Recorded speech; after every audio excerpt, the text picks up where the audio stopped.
اچھا مفتی صاحب، یہ متع کا جو معاملہ ہے یہ اس کے بارے میں کوئی آیت آئی تھی جو اہل تشیع کے نزدیک یہ متع کے لیے وہ دلیل پیش کرتے ہیں؟ کوئی آیت موجود ہے ایسی؟ میرے بیٹے بات یہ ہے کہ یہ تو حقیقت ہے کہ متع جو تھا وہ حضور کے زمانے میں بھی تھا، سیدنا صدیق اکبر کے زمانے میں بھی تھا، اچھا حضرت سیدنا فاروق اعظم کے ابتدائی 2 سالوں میں بھی تھا۔ ٹھیک ہے، میں نے تو اہل تشیع علماء کی خدمت میں یہ عرض کیا کہ یہ بتایا جائے کہ جس وقت سیدنا فاروق اعظم کے زمانہ خلافت میں متع کی حرمت کی بات ہوئی، ٹھیک، کیا اس مجلس مشاورت میں خود سیدنا علی پاک تشریف فرما نہیں تھے؟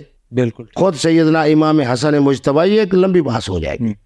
میرا مقصد کسی مسلک والے کے اوپر وہ تنقیدی گفتگو کرنا نہیں ہے۔ وقت کا تعین والا معاملہ آپ اس وقت وقت کا تعین دیکھا نا جی، شیعہ علماء نے متع کو حلال تو رکھ دیا، ٹھیک، یہ نہیں دیکھا کہ کیا ان کے 12 ائمہ معصومین میں سے کسی نے متع کیا ہے۔ یہ ایک لمبی بحث ہو جائے گی۔ صحیح، بہرحال ان کا جو موقف ہے ان کی تحقیق کے مطابق درست ہے۔ درست ہے، ٹھیک، میں ان کو یہ کہہ رہا ہوں کہ خدا را ایک تو وقت کا تعین ختم کریں، درست ہے، بالکل ٹھیک ہے۔ اور اس میں ایک لطیفہ بھی سنا دوں۔ ایک بہت بڑی ہماری پاکستان کی لاہور کی محترمہ ہے، انہوں نے مجھ سے فون کیا اور کہا کہ جی 1 گھنٹے کا متع ہوتا ہے۔ تو میں نے کہا کہاں بیٹھی ہو؟ کہنے لگی کینیڈا میں۔ میں نے کہا موسم کیسا ہے؟ انہوں نے کہا ایسا۔ میں نے کہا پلنگ کیسا ہے؟ انہوں نے کہا ایسا۔ میں نے کہا کہ کمرہ کیسا ہے؟ انہوں نے کہا ایسا۔ 5 سٹار ہوٹل ہے؟ 5 سٹار ہوٹل ہے۔ اس کے بعد پرفیوم بھی ہے بڑا اعلیٰ، شیمپو بھی ہے بڑا اعلیٰ، بندہ بھی ٹھیک ہے، ٹھیک ہے۔ تو میں نے کہا اس بدبخت کی شکل تو دکھو جو 1 گھنٹے کا متع کرتا ہے۔ معنی یہ ہے کہ وقت کا تعین ختم ہو جائے اور کواری والی پابندی بھی ختم ہو جائے تو بالکل متع حلال ہے۔ اچھا، متع درست ہو گیا اور وہ معاملہ سارے آپ نے آخری قسم بتائی نکاح کی۔ اب جو ایک سکینڈلز وائرل ہو رہے ہیں، چیزیں وائرل ہو رہی ہیں کہ یہ ہو گیا، غلط ہو گیا، اخلاقی طور پر یہ چیزیں غلط ہیں، فلاں ہیں فلاں ہیں۔ اگر ایک استاد، اگر ایک پروفیسر کسی لڑکی کو راضی کر لیتا ہے اس بات کے کہ وہ باہمی مباشرت کر سکتے ہیں، چاہے وہ نمبر کے لالچ میں یا کسی بھی معاملے میں، اگر وہ دونوں ایک دوسرے سے راضی ہوتے ہیں تو ان کے بارے میں آپ کیا کہیں گے؟ کہ وہ بڑا عمدہ سوال ہے اور یہی دلچسپی کا سوال ہے۔ بات یہ ہے کہ ایک ہیں استاد محترم، لیکچرار صاحب ہیں، پروفیسر صاحب ہیں، یا ہمارے مدرسوں کے حوالے سے عالم صاحب ہیں، مفتی صاحب ہیں، اور محترمہ ان سے عقیدت بھی رکھتی ہے، محبت بھی رکھتی ہے۔ جس طرح آپ کہہ رہے ہو کہ کچھ نہ کچھ اس کے ذہن میں بھی یہ ہے کہ میں کیا کر لوں، کہ مجھے نمبر ذرا اچھے مل جائیں گے، یہ ہو جائے گا، وہ ہو جائے گا۔ اسلام اس بات کو نہیں دیکھتا۔ ٹھیک، اسلام منفی طرف نہیں جاتا، دھوکے کی طرف نہیں جاتا۔ اسلام یہ کہتا ہے کہ کیا جبر ہے؟ جبر نہیں ہے۔ واہ، اسلام یہ کہتا ہے کہ باہمی تعلق میں لذت ہے یا ضرر ہے۔ ہر وہ محترم اور ہر وہ محترمہ، چاہے استاد اور شاگرد ہوں، چونکہ یہ محرم کا تعلق نہیں ہے، محرم تعلق نہیں ہے، جی محرم آپ باپ کا درجے والا جو بناتے ہیں، بات یہ ہے کہ جو محرم ہے وہ تو حرام ہے۔ درست ہے، یہ بچی جناب شاگرد ہے، استاد محترم کا اپنا احترام ہے۔ ٹھیک، اگر اس بچی کا کہیں نکاح نہیں ہے، پہلی شرط، ٹھیک، یقیناً استاد محترم کے لیے محرم بھی نہیں ہے۔ اب یہ اگر باہمی طور پر بغیر وقت کے تعین کے باہمی لذت و سکون کے لیے زندگی گزارے ٹھیک، اور اپنی طرف سے 2 گواہ اپنے اساتذہ میں سے بنا لے، ٹھیک، بالکل یہ نکاح درست ہے۔ اس کو غیر اخلاقی بھی نہیں کہنا چاہیے، اس کو جناب زنا بھی نہیں کہنا چاہیے، اس کو یہ کہنا چاہیے کہ یہ شریعت کی دی ہوئی اصول اور فلسفے کے مطابق۔ اچھا، ایک اور بوائے فرینڈ اور گرل فرینڈ والا کنسیپٹ، 2 لڑکی لڑکا باہمی طور پر یونیورسٹی میں، کالج میں ایک دوسرے سے راضی بھی ہوتے ہیں اور وہ ملنا بھی چاہتے ہیں، تو اس کے لیے گواہ بھی ان کے پاس نہیں ہے، وہ راضی ہیں، ان کے ماں باپ کا راضی ہونا کتنا ضروری ہے؟ جیسا کہ میں آپ خود سرائکی کلچر سے ہوں، ہمارے ہاں تو یہ کنسیپٹ ہے کہ جی باپ کی اجازت نہ ہو تو اس نے تو عزت اچھال دی لڑکی نے، یہ ہو گیا وہ سارا معاملہ۔ اس بارے میں آپ کیا کہیں گے؟ دوسرا کہ ان کو کوئی صیغہ پڑھنے کی ضرورت ہے یا صرف باہمی رضامندی ہی ضروری؟ میرے بیٹے بات یہ ہے، ہر لڑکا ہر لڑکی جو عاقل و بالغ اور تعلیم یافتہ ہے اپنے نکاح کی بابت مکمل با اختیار ہے۔ درست، اس کے اندر دوسری رائے نہیں ہے۔ ٹھیک ہے۔ اب کچھ چیزیں ایسی ہیں جو اہل تشیع علماء کی طرف سے ہیں، ان کے نزدیک اگر بچی کنواری ہے تو اس کے لیے ولی ضروری ہے، صحیح، اس کے لیے صیغہ ضروری ہے۔ میں یہ سمجھتا ہوں کہ میں کسی طرح کی اس منفی بات کی طرف نہیں جاتا، لیکن آج کا نوجوان ان دونوں چیزوں کو نہیں مانتا. صحیح. میری عمر 25 سال ہے، محترمہ کی عمر 22 سال ہے، ہم اکٹھے پڑھتے ہیں انجینئرنگ میں، ڈاکٹری میں، فلاں میں. مجھے جناب محترمہ مجھ سے پیار و محبت رکھتی ہے، وہ بھی گناہ سے بچنا چاہتی ہے. میں محترم بھی جناب ایک اچھے خاندان کا ہوں، میں بھی گناہ سے بچنا چاہتا ہوں. اپنے ہی طلباء میں سے، اپنے ہی دوستوں میں سے صرف 2 جو قابل اعتماد لوگ ہوں ان کو گواہ بنا لیا جائے، اہل سنت کے یہاں، بغیر گواہ کے اہل تشیع کے یہاں. تو مجھے پتا ہے کون سا عقل ہے، کون سی حکمت ہے، کون سی دانائی ہے، کون سی فطرت ہے کہ میں اس رشتے کو غلط کہوں. آپ پلاٹ بیچنے والے ہیں، ایک محترمہ پلاٹ لینے والی ہے، آپ نے کہا 2 کروڑ کا ہے، محترمہ نے کہا 2 کروڑ کا ہے، لیک پرت ہو گئی.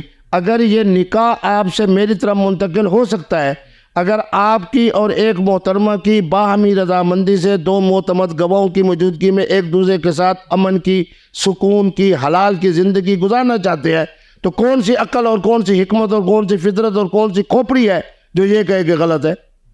مفتی عبدالقوی کا یہ جملہ بڑا تاریخی جملہ ہے. اسلام حکمت کا دین ہے، بے شک. اسلام سہولت کا دین ہے، اسلام فطرت کا دین ہے، اسلام حقیقت کا دین ہے. اس نکاح کے اندر کون سی ایسی چیز ہے؟ یہ بوائے فرینڈ، گرل فرینڈ، یہ تو کل کی اصطلاحیں ہیں. میرا اسلام تو 1500 سال سے امت کے لیے ساری پیدا کر رہا ہے. میں ایک جرات کے ساتھ بات کر رہا ہوں. اہل تشیع اور اہل سنت علماء مل کے اگر ان میں سے کوئی بہت بڑا محقق ہے تو مجھے بتائے کہ حضرت سیدنا امام زین العابدین پاک کے کتنے نکاح تھے. مجھے بتائے کہ معاہدے کے بعد سیدنا امام حسن مجتبیٰ کے کتنے نکاح تھے. حضرت سیدہ فاطمہ الزہرا سلام اللہ علیہا کے پردہ فرمانے کے بعد سیدنا علی پاک کی کتنے نکاح ہیں اور کتنے دانا لوگ تھے. خدا کے قسم میری آنکھوں میں آنسو آتے ہیں. میں سلام پیش کرتا ہوں اہل بیت کے ائمہ معصومین کو. کیا نکاح زیادہ ہے، اولاد تھوڑی ہے؟ اللہ اکبر. آج کے زمانے میں جرات کے ساتھ علماء کیوں نہیں بتاتے؟ مرتے ہیں. بتائیں کہ جناب اتنی بڑی تعداد کے اندر حضرت سیدنا امام زین العابدین پاک کے نکاح، اتنے جو حضرت سیدنا امام حسن مجتبیٰ پاک کے ہیں، اتنے علی پاک کے ہیں، لیکن اولاد مختصر. آج کے زمانے میں اگر یہی مسئلہ مفتی عبدالقوی بیان کر دے تو لوگ کہیں کہ زندہ باد، کیونکہ عوام مجھ سے محبت رکھتے ہیں. تو یہ ملا بھی تو کہے کم وقت، کہے کہ امام زین العابدین پاک کے نکاح بہت تھے، اولاد تھوڑی تھی. ٹھیک. علی پاک کے نکاح بہت تھے، اولاد تھوڑی تھی. سیدنا امام حسن مجتبیٰ کے نکاح بہت تھے، اولاد تھوڑی تھی. آج میری نوجوان نسل یہی سہولت چاہتی ہے. کیا سہولت چاہتی ہے؟ جو صحابہ نے کہی کہ کننا نازل، ہم احتیاطی تدابیر اختیار کرتے تھے. والقرآن ینزل، قرآن پاک نازل ہو رہا تھا. 6666 آیات نازل ہوئی ہیں، لیکن کہیں بھی ہمیں احتیاطی تدابیر سے نہیں روکا گیا. یہ ایک دین فطرت ہے، دین حقیقت ہے، دین حکمت ہے. مفتی عبدالقوی کہاں تک آپ کے لیے قرآن و سنت کی روشنی میں سہولت پیدا کرے گا. باقی مولویوں کا کام کیا ہے؟ اسی فدق پہ لڑنا، اسی خلافت پہ لڑنا، اسی رفع یدین پہ لڑنا، اسی سلوار کو اونچا کرنے اور نیچے کرنے میں لڑنا، ٹانگیں کھولنے پہ لڑنا. ان علماء کا یہی کام ہے. ایسے بات ہے بالکل. اچھا، دوسرا یہ آپ نے بات کی کہ اولادیں کم، عمل تولید کے لیے کسی پروٹیکشن کا استعمال کرنا جیسے آج کل کے جدید دور میں ہیں اولاد کو روکنے کے لیے یا دیگر معاملات میں، تو یہ درست ہے یا؟ اللہ، واہ بھائی واہ. بلائی صاحب، میرے بچے یہ ہے باہمی رضامندی. محترم بھی یہی چاہتا ہے، یعنی خامد، درست. محترمہ بیوی بھی یہی چاہتی ہے کہ اولاد نہ ہو. جو میں نے عربی میں پڑھا اس کا ترجمہ سنا دیتا ہوں. ٹھیک ہے. صحابہ فرماتے ہیں کننا نعزل، ہم احتیاطی تدابیر اختیار کرتے تھے. واہ. والقرآن ینزل، قرآن نازل ہو رہا تھا. اچھا، ماشاءاللہ. تو معنی یہ ہے کہ عمل تولید کے اندر محترم اور محترم خامد اور بیوی کے درمیان جو معاملہ طے ہو جائے وہ درست. اسلام تو کہتا ہے جائز ہے، وہ احتیاط برتنی چاہیے. بالکل. ایک محترمہ میرے ساتھ پرسکون زندگی گزارنا چاہتی ہے، وہ کہتی ہے مفتی صاحب آپ بھی صاحب اولاد ہیں، میں بھی صاحب اولاد ہوں، بچہ نہیں ہوگا. میں بھی کہہ دیتا ہوں نہیں ہوگا. یہ اہل شریعت کے مطابق ہے، اہل اسلام کے مطابق ہے، صحابہ کے فرمان کے مطابق ہے. اور نہیں جی جیری روح نے آنا ہے وہ آئے گی. تم خود تقدیر کے اندر وہ نہ بنو. تقدیری فیصلے ہوں گے کہ مفتی عبدالقوی کے لیے اگر نکاح زیادہ ہے اور بچے خیر کے 4 ہیں تو اللہ بھی راضی ہے, میں بھی راضی ہوں, اسلام بھی راضی ہے, ہمارے ائمہ متقدمین بھی راضی ہیں, سارے راضی ہیں, گڑبڑ کرنے کی ضرورت نہیں. یعنی آپ کے نزدیک 4 جو ہے شادیاں, نکاح, وہ نکاح جن کا اعلان باقاعدہ کیا جاتا ہے وہ 4 شادیاں ہیں. میرے بچے, جس کا اعلان عام ہے میرے پاکستان کے قانون اور دنیا کے قانون کے مطابق وہ صرف ایک ہے, ایک ہے.